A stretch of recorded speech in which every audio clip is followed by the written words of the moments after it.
Hi friends, എല്ലാവർക്കും സിനീസ് വേൾഡിലേക്ക് ഒരിക്കൽ കൂടി സ്വാഗതം. അപ്പോൾ ഇന്ന് നമ്മൾ തയ്യാറാക്കാൻ പോകുന്നത് വളരെയധികം ടേസ്റ്റി ആയിട്ടുള്ള ഒരു കറിയുടെ റെസിപ്പിയാണ്. അപ്പോൾ നമ്മൾക്ക് അതിന് വേണ്ടിയിട്ട് 2 ക്യാപ്സിക്കമാണ് എടുത്തിട്ടുള്ളത്. അതിന് നടുവെ കീറി അതിൻ്റെ ഉള്ളിലത്തെ അരിയൊക്കെ എടുത്ത് മാറ്റി അതിനെ നമ്മൾ ചെറുതായിട്ട് കട്ട് ചെയ്ത് മാറ്റി വെക്കുക.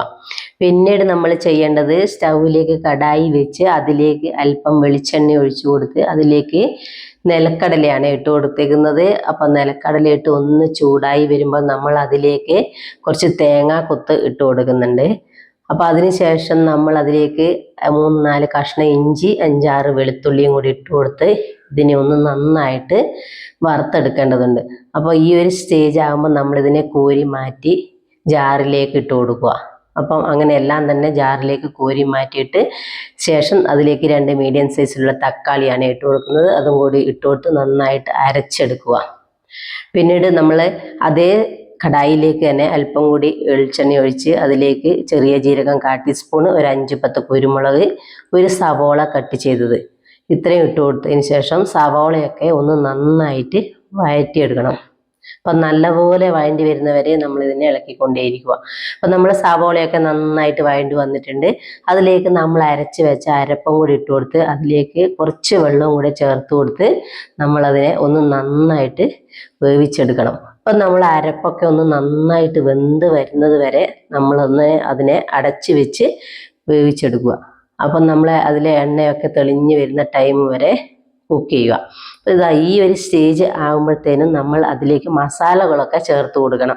അപ്പോൾ അതിന് വേണ്ടിയിട്ട് ഞാനിവിടെ 1 ടേബിൾ സ്പൂൺ മുളക് പൊടിയും, 1 ടേബിൾ സ്പൂൺ മല്ലിപ്പൊടി, 1/2 ടീസ്പൂൺ മഞ്ഞൾപ്പൊടി, 1 ടേബിൾ സ്പൂൺ കസൂരി മേത്തി, ആവശ്യത്തിനുള്ള ഉപ്പ് ഇത്രയും ഇട്ടതിന് ശേഷം നമ്മൾ ഇതിനെ ഒന്നുകൂടി നന്നായിട്ട് വഴറ്റിയെടുക്കണം. നമ്മുടെ മസാലയുടെ ആ പച്ചമണമൊക്കെ ഒന്ന് മാറി വരുന്നത് വരെ വഴറ്റിയെടുക്കുക. പിന്നീട് നമ്മൾ ചെയ്യേണ്ടത് അതിലേക്ക് അല്പം വെള്ളം കൂടി ഒഴിച്ചു കൊടുക്കുക. അപ്പോൾ ഈ വെള്ളമൊക്കെ ഒഴിച്ചു കൊടുത്ത് ഈ മസാലയൊക്കെ ഒന്ന് മിക്സ് ചെയ്ത് ഇതിനെ നമ്മളൊന്ന് നന്നായിട്ട് വേവിക്കാൻ വേണ്ടി വെക്കുക.